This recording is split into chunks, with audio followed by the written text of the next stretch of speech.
हाय नमस्ते ड्रीमर्स। आज तारीख है 28 अप्रैल 2020। चलिए देख लेते हैं कौन कौन से आर्टिकल हमें डिस्कस करने हैं। उसके भी पहले कार्टून ऑफ द डे देख लेते हैं। कार्टून ऑफ द डे में लॉकडाउन और सोशल डिस्टेंसिंग का किस प्रकार से उल्लंघन उल्लंघन किया जा रहा है, और यहाँ यहाँ पर लोग किस प्रकार से ये बेकरी की शॉप है और डिफरेंट डिफरेंट शॉप्स ओपन है। ठेले वाला भी सब अपना अपना पूरा सामान बेच रहा है और लोग पूरे क्राउड में आकर के सामान खरीद रहे हैं। तो यहाँ ताबूत वाला बंदा कह रहा है कि खरीद लो, आना तो हमारे ही पास है, इसी ताबूत में बंद करके तुम्हें अंदर डालेंगे। राइट, ये कार्टून यही बताता है कि सोशल डिस्टेंसिंग का पालन प्रॉपर तरीके से नहीं किया जा रहा, तो ये कोरोना वायरस से आप बच नहीं सकते हो। और ये कोरोना वायरस का लीडर बैठा हुआ है, कह रहा है मैं आपको इसी ताबूत में बंद कर दूंगा।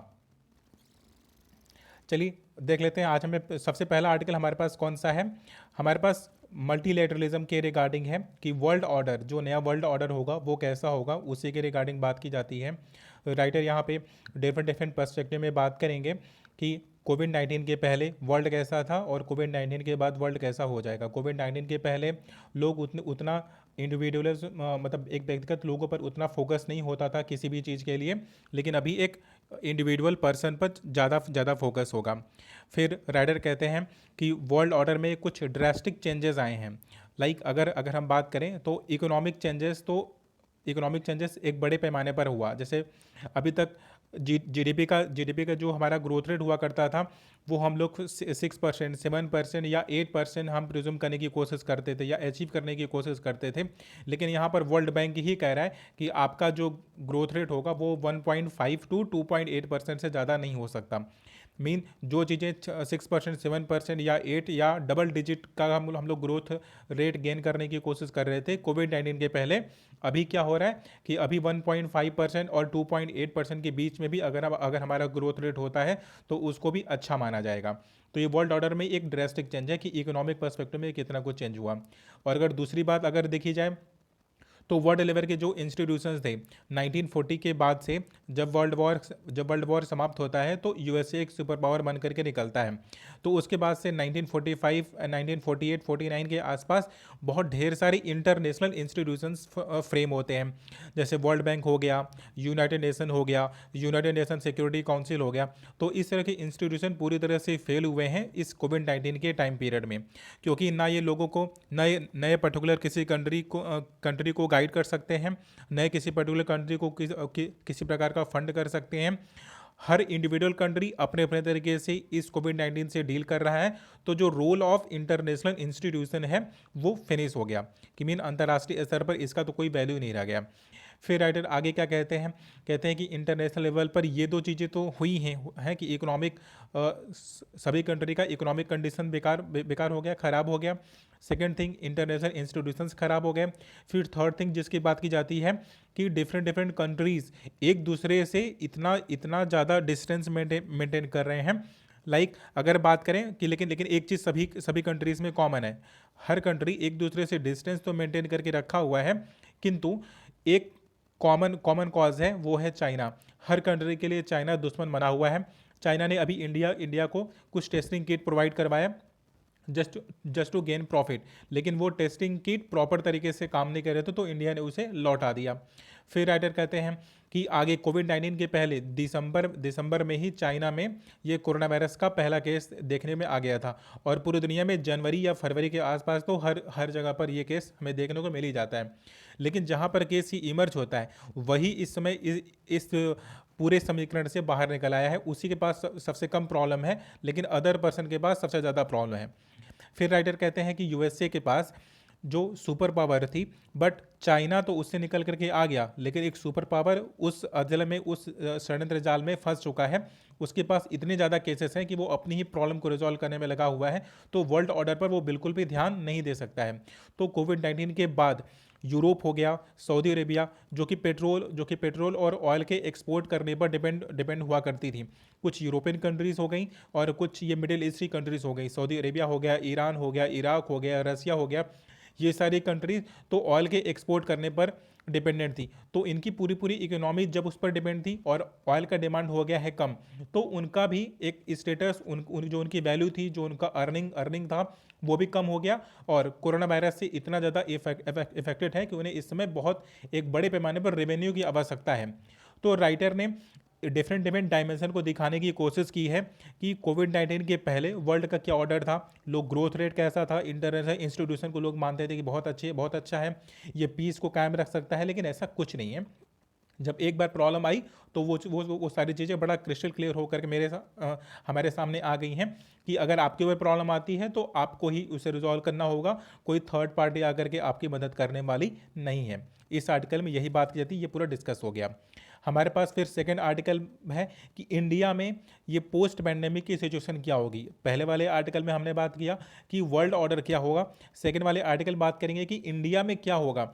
इंडिया में होगा क्या कि कुछ इंडस्ट्रीज़ जो पहले सिनेमा घरों में लोग जाते थे मूवीज़ वगैरह देखने के लिए, जो पब्लिक गैदरिंग हुआ करती थी, जो पार्टीज़ हुआ करती थी, जो क्लब्स इस प्रकार से चला करते थे, तो वो सारी चीज़ें नैरो माइंडेड हो गई। लोग अब घरों में बैठ करके मूवी देखना पसंद करेंगे, फैमिली के साथ टाइम स्पेंड करना ज़्यादा ज़्यादा सूटेबल समझेंगे, अपने आस पड़ोसियों के साथ ज़्यादा टाइम स्पेंड करना पसंद करेंगे रदर देन कि वो किसी और बाहर पार्टीज़ में जाएँ या किसी और पब्लिक गैदरिंग में जाएँ। तो करिए सोसाइटी में एक बड़ा चेंज हमें देखने को मिल सकता है। फिर कहते हैं कि ऐसे केसेस में दो तीन बातें बड़ा नोट नोट करने वाली होंगी। पहला कि हमारा लीडरशिप रोल, कि हम दुनिया की सबसे बड़ी डेमोक्रेसी जरूर हैं, किंतु सबसे बड़ी पॉपुलेशन भी है हमारे हमारे पास, लेकिन हमारे यहाँ पोस्ट पेंडेमिक के बाद लीडरशिप की क्वालिटी कैसी रहती है, सेंटर का स्टेट के साथ कैसा रिलेशन रहता है, अगर इस पर काफ़ी कुछ निर्भर करेगा। क्योंकि सेंटर और स्टेट दोनों ही इस समय रेवेन्यू के लिए लड़ रहे हैं, तो इस पोस्ट पैंडेमिक के बाद रेवेन्यू के कलेक्शन में और डिफरेंट डिफरेंट पॉलिसीज़ को बनाने में उन दोनों का क्या रोल रहता है, ये देखने वाली बात होगी। फिर ये सेकंड थिंग बात करते हैं कि ऐसे समय में जब पोस्ट पैंडेमिक हो जाएगा, जब ये कोरोना वायरस का प्रभाव काफ़ी हद तक कम हो जाएगा, तो उसके बाद हमें एजुकेशन पर, हेल्थ इंफ्रास्ट्रक्चर पर और लोगों के वेल बींग पर हमें ज़्यादा खर्च करना होगा, ताकि अगर दोबारा से अगर कोई ऐसा केस आता है तो हम उससे प्रॉपर तरीके से डील कर सकें। फिर राइटर कहते हैं कि थर्ड स्टेज पर हमें ना केवल अपने इंडिया में सेंटर और स्टेट के रिलेशन को, अपने हेल्थ इंफ्रास्ट्रक्चर और अपने एजुकेशन के इंफ्रास्ट्रक्चर को, बल्कि इसे हमें ग्लोबल लेवल पर जा करके जो आज की तारीख में हमें 70% फार्मास्यूटिकल जो एक्टिव इंग्रेडिएंट्स हैं वो हमें चाइना से इंपोर्ट करना पड़ता है, तो हमें सेल्फ डिपेंडेंट होना पड़ेगा और पूरी दुनिया के लिए रोल मॉडल बनना पड़ेगा। कह रहे कि पोस्ट पैंडेमिक के बाद पूरी दुनिया भले ही हो सकता है कि एक दूसरे कंट्री से दूरी मेंटेन करें, लेकिन एक ह्यूमन नेचर होता है कि अपना प्रभाव, अपना इन्फ्लुएंस वो एक कंट्री दूसरी कंट्री पर तो बढ़ाना ही चाहेगी। और दूसरी बात यह है कि पैसा, कि वेल्थ हर कंट्री गेन करना चाहेगी। तो जब पोस्ट पैंडेमिक जब ये प्रॉब्लम रिजॉल्व हो जाएगा तो उसके बाद वेल्थ क्रिएशन पर लोग ज़्यादा फोकस करेंगे, क्योंकि हर कंट्री इकोनॉमिक स्लो डाउन को फेस कर चुकी होगी, तो हर कोई चाहेगा कि मैं कितना जल्दी रिकवर हो सकूं। तो उसमें इंडिया के पास एक अपॉर्चुनिटी होगी कि वो एक लीडरशिप रोल में एक विश्वगुरु बन करके पूरी दुनिया के सामने आए और हर प्रॉब्लम का सोल्यूशन दे। प्रॉब्लम तो हर किसी के पास है, लेकिन इंडिया क्या करेगा, इंडिया प्रॉब्लम की सोल्यूशन बन जाएगा।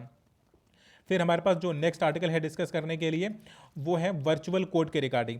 इससे पहले केरला के हाई कोर्ट ने वर्चुअल हियरिंग करके ये एक एग्जांपल सेट किया था। अभी क्या हुआ कि चीफ जस्टिस ऑफ इंडिया ने तीन जजों की पैनल ने ये वर्चुअल कोर्ट वगैरह डेवलप करने के लिए एक टीम गठित की है, और उसमें बात की जाती है कि उसमें हम दो तीन बातों का ध्यान देंगे कि कौन सा केस हमें ओपन हियरिंग रखनी है, मेन पब्लिक भी उस हियरिंग को देख सके, जिस तरह से राज्यसभा टीवी वगैरह पर प्रसारण होता है उस तरह से उस हियरिंग का भी प्रसारण हो सके। एक तो हमें इस बात का ध्यान देना होगा, और दूसरी बात ये कुछ ऐसे सेंसिटिव केसेस होंगे, हमें उन्हें वर्चुअल कोर्ट के माध्यम से मेन केवल वही लोग उसे देख पाएंगे जो उस केस से रिलेटेड है। तो हमें इन दोनों बातों का ध्यान देते हुए फर्दर हमें इस पर काम करना चाहिए, और अलग अलग और इंटीग्रेट, और हर एक कोर्ट को दूसरे कोर्ट से इंटीग्रेट करना होगा, ताकि जो वकील का आना जाना हो गया या फिर कोई फाइल हो गई, तो फाइल के ट्रांसफ़र करने में और किसी एविडेंस को किसी के सामने प्रस्तुत करने में, कह रहे जो आवाजाही का जो इंफ्रास्ट्रक्चर पर जो खर्च होता था, कह रहे वो सारी चीज़ें खत्म हो जाएंगी अगर हम हर कोर्ट को इंटीग्रेट कर देते हैं। तो इस आर्टिकल में यही बात की जाती है। फ्यूचर के रिगार्डिंग बात करते हैं कि हमें ई कोर्ट बहुत जल्द हमारे सामने आएगा, इस कोविड-19 के असर समाप्त होने के बाद या उसके पहले भी। फिर आगे एक एग्जाम्पल है कि अभी तक क्या करते थे आगरा में, जो कि दिल्ली एनसीआर का ही एक हिस्सा उसका दिल्ली एनसीआर के पार्ट में आता है। तो दिल्ली एनसीआर में जब number of cases corona virus के बढ़ जाते हैं, तो लोग एग्जांपल दे रहे थे, देखो दिल्ली से लगी होने के बाद भी आगरा ने किस प्रकार से कोरोना वायरस से डील किया है और वहाँ पर फैलने से उसे रोका है। फिर उसी पर ये कटाक्ष करते हैं कि अभी रिसेंट में एक वीडियो वायरल हुआ है जिसमें जो लोग क्वारंटाइन करके रखे गए हैं उन्हें कुत्ते बिल्लियों की तरह, जिस तरह एक कुत्ते को देते नहीं है खाने के लिए कि गए उसके सामने फेंक करके चले आए, तो ठीक उसी तरह से जो क्वारंटाइन में जो बंद है तो उसके जंगले के पास लोग ब्रेड हो गया और पानी की बॉटल हो गई कुछ उसी तरह से फेंक दे रहे हैं। तो कहते हैं कि ये तो इनह्यूमन है ना। एक ह्यूमन का तो राइट है, प्रॉपर उसे फूड चाहिए होगा और पूरे रेस्पेक्ट के साथ चाहिए होगा। और जिस तरह से आप क्वारंटाइन में लोगों को रख रहे हो, कह रहे हो वो उसके तो वैल्यू ही समाप्त हो गई कि जो उसके अंदर हैं अगर वो इस तरह से खाने के लिए झपटेंगे और इस तरह से क्राउड में अगर रहेंगे तो उनमें से अगर कोई पर्सन जिंदा बचने वाला भी होगा तो वो भी नहीं बचेगा। ये उसी पर कटाक्ष करते हैं। फिर हमारे पास नेक्स्ट आर्टिकल है जो डिस्कस करने के लिए, वो है कि पॉलिसी के रोड मैप के अकॉर्डिंग बात करते हैं। राइटर कहते हैं कि हम लॉकडाउन तो इशू कर दिए, लॉकडाउन तो प्रॉब्लम थी, मतलब हमने हमने हमने उसका एक सोल्यूशन के लिए हमने पूरी अपनी पॉपुलेशन को लॉकडाउन में डाल दिया, लेकिन अब वहाँ से बाहर कैसे आए, हमारे पास इसके लिए प्रॉपर एक प्लानिंग होनी चाहिए।